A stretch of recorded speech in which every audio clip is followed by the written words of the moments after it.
Okay mga kabisikleta, sa araw na ito magbabike check po tayo muli ng dalawang klase ng MTB, isang 29ers at 27.5 na si Twitter Carbon. Samahan niyo po ako muli sa aking pagbabike check sa araw na ito.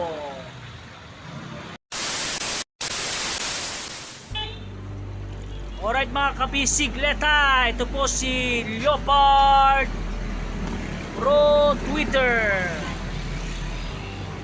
Ang frame po niya is 27.5, isa carbon nano EPS technology.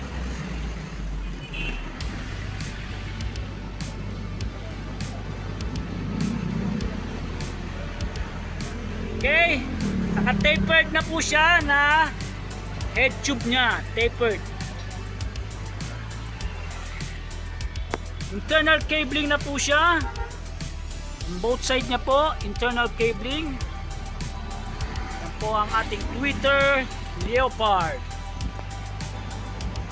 Okay, sa kanyang RD naman, ang rear derailleur niya ay gawa ni Retrospec. Naka-carbon cage na po siya at oil slick po ang kanyang pulley, no? So, talagang pang malakasan na itong si Leopard. Naka-single chairing po siya. E6. Halotech. Alloy na po. Si Retrospec. Alloy po ang kanyang crank arms niya. Yan po ang kanyang chain. So sa cogs naman po niya, isang 13 speed po siya, 11 by 50, no? So ito po is 42 50. Yan ang kanyang cogs.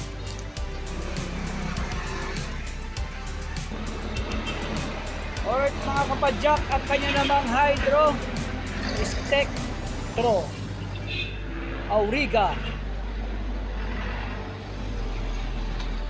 At 13 speed po siya, single ring. So kanya namang handlebar ay gawa rin ni Twitter, isang alloy material. Napakaganda rin po ng kanyang grip, no? Gawa rin ni Twitter ang kanyang grip. Para siyang pangklase pagkagawa, no? Parang leather, no? So ang kanyang stem naman po, I think this one is 70 mm. Naka Twitter alloy po siya. So punta naman po tayo sa kanyang port. Gawa ni Twitter. Kanyang port, naka remote lockout na po siya, no? Remote lockout ang kanyang port. Yan. So makikita nyo, isa Black Stallion kanyang port, no? So naka quick release siya. 160 ang kanyang rotor, both side, ang front at ang kanyang rear. Ayan po ang kanyang caliper ay naka Tektro as well, no? Okay, ito po yung kanyang rear, no? Naka Tektro. Okay, sa kanyang hubs naman po ay gawa rin siya ni Retrospec, no? Retrospec.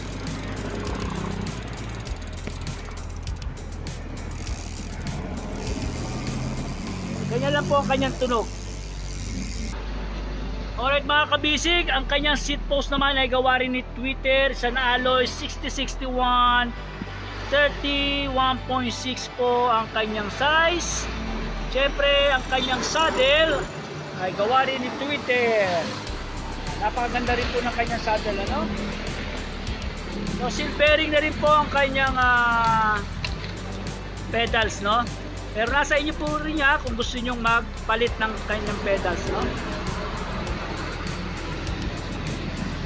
Alright, punta naman po tayo sa kanyang tires and rim. So gawa po siya ng Innova Pro Transformer. Yan po ang kanyang tires, no? So, Innova Ang recommended pressure po niya is 30 to 65 psi. Okay? Naka 27.5 by 2.25 po ang kapal ng kanyang gulong. Yan po ang kanyang tires gawa ni Innova. So sa kanyang rims naman po, aero siya, made by Retrospec as well. So gawa po ni Retrospec ang kanyang rim, isang alloy, stainless po, sa 32 holes.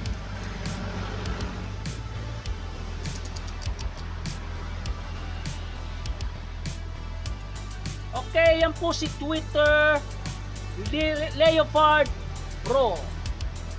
Isa carbon MTB 27.5. Alright mga kabisig, ano naman ang kaibahan nito ni Twitter Pro Leopard? Yan. Ito naman isa 29ers MTB. So pares lang siya na Leopard Pro, pero yung isa kanina ay 27.5. So ano naman ang kanyang spec? Tignan naman natin ang kanyang spec, no, itong si Twitter Leopard. Okay, simulan po natin sa kanyang RD. So ang kanyang RD ay naka 11 speed na po siya. Yan, naka NX RAM na po siya. NX RAM. So si 29er ay naka 11 by 50. 11 speed, naka stainless naman siya. Yan, o. SRAM din ang kanyang chain, 11 speed. Retrospec ang kanyang crank. Naka Halotech siya. Yan, naka oil slick ang kanyang mga bolt.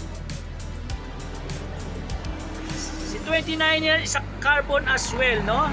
Isa EPS technology, carbon nano. So isa tapered as well. Naka-tapered din siya.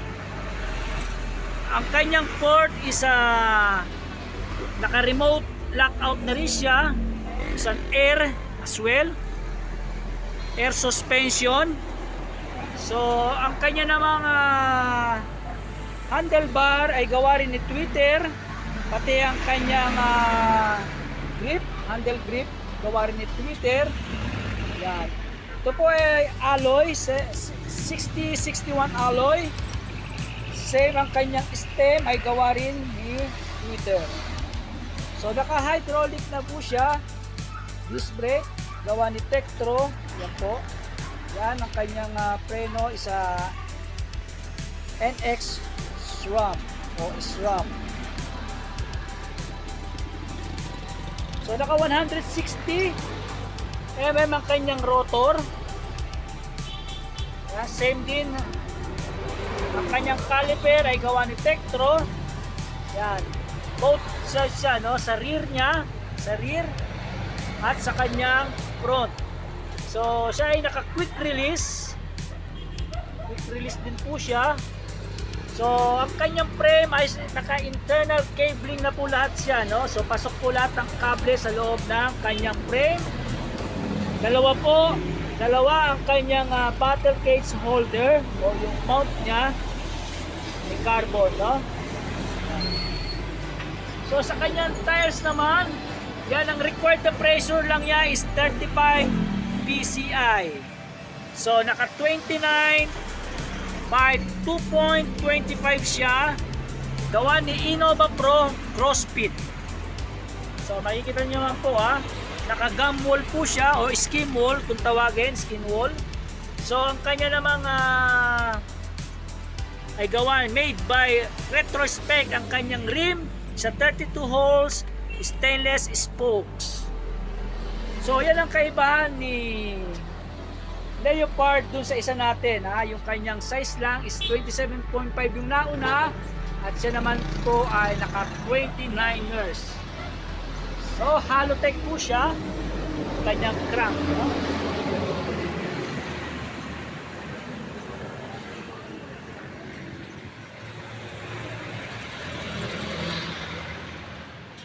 Alright mga kabisig, leta, Kung meron pa po kayong nais na idagdag sa aking pagpitik sa bisikletang ito, mag-comment lang po kayo sa comment box natin, no? So kung may mga gusto, may suggestion po kayo at ipapang napansin sa aking pagpa-vlog, hindi naman po tayo perfectong vlogger.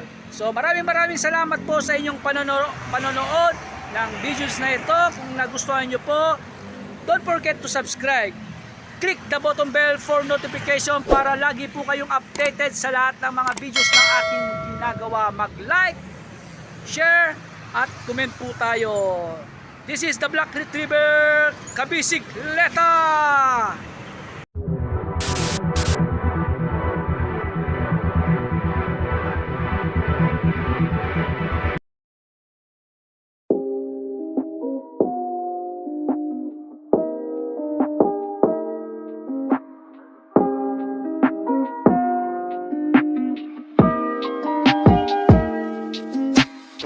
Okay, shoutout muna tayo sa ating mga kabisig, The Wandering Cyclist, Kurikong TV, Yayaan Ride Admin, Bong Pineda TV, Jusa Vlogs, Jazel on TV, Regwarin NJB Channel. Shoutout sa inyong lahat. Keep safe po tayo. Bisitahin po natin ang kanilang mga channel sa YouTube channel. Thanks be to God.